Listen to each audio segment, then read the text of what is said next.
আসসালামু আলাইকুম ওয়া রাহমাতুল্লাহ। আপনি কি কখনো মনে মনে বলেছেন, আজ থেকে আর কারো গীবত করব না? কিন্তু কিছুক্ষণ পর বন্ধুদের আড্ডায়, আত্মীয়দের আলোচনায় বা সোশ্যাল মিডিয়ার মন্তব্যে আবারও অন্যের দোষ নিয়ে কথা বলে ফেলেছেন?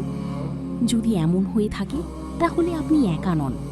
অনেক মানুষ গীবত ছাড়তে চান, কিন্তু বারবার একই ভুল করে বসেন। আজ আমরা জানব কেন গীবত ছাড়া এত কঠিন, আর কিভাবে আল্লাহর সাহায্যে এই গুনাহ থেকে মুক্তি পাওয়া যায়। আল্লাহ তাআলা সূরা হুজুরাতের ১২ নম্বর আয়াতে বলেন, তোমরা একে অপরের গীবত করো না। তোমাদের কেউ কি তার মৃত ভাইয়ের গোশত খেতে পছন্দ করবে? নিশ্চয়ই তোমরা তা অপছন্দ করবে। সূরা হুজুরাত ৪৯:১২। ভাবুন, আল্লাহ গীবতের উদাহরণ দিয়েছেন নিজের মৃত ভাইয়ের গোশত খাওয়ার সঙ্গে। এটি গীবতের ভয়াবহতা বোঝানোর জন্যই। কেন গীবত ছাড়তে পারি না? প্রথম কারণ, জিহ্বাকে নিয়ন্ত্রণ না করা। আমরা কথা বলতে ভালোবাসি, কিন্তু প্রতিটি কথার হিসাব আল্লাহর কাছে দিতে হবে। অনেক সময় অপ্রয়োজনীয় কথা থেকেই গীবত শুরু হয়। দ্বিতীয় কারণ, খারাপ পরিবেশ। যেখানে সবাই অন্যের দোষ নিয়ে আলোচনা করে, সেখানে চুপ থাকা কঠিন হয়ে যায়। ধীরে ধীরে গীবত অভ্যাসে পরিণত হয়।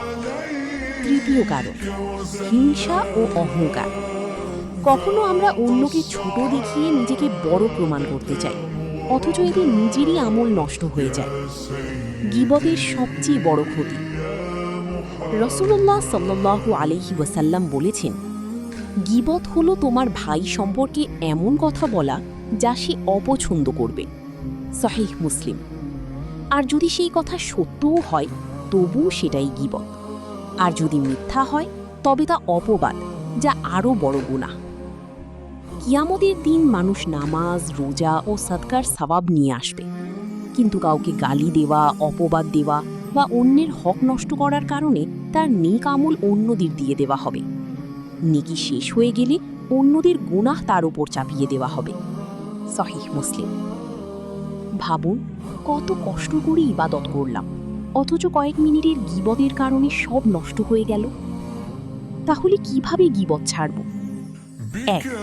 কথা বলার আগে নিজেকে জিজ্ঞেস করুন, এই কথা আল্লাহকে খুশি করবে নাকি অসন্তুষ্ট করবে। ২. গীবতের আড্ডা থেকে উঠে যান বা বিষয় পরিবর্তন করুন। ৩. বেশি বেশি কুরআন তিলাওয়াত, জিকির ও ইস্তিগফার করুন। ৪. নিজের দোষ নিয়ে ব্যস্ত থাকুন। যে ব্যক্তি নিজের ভুল সংশোধনে ব্যস্ত থাকে, তার অন্যের দোষ দেখার সময় কমে যায়।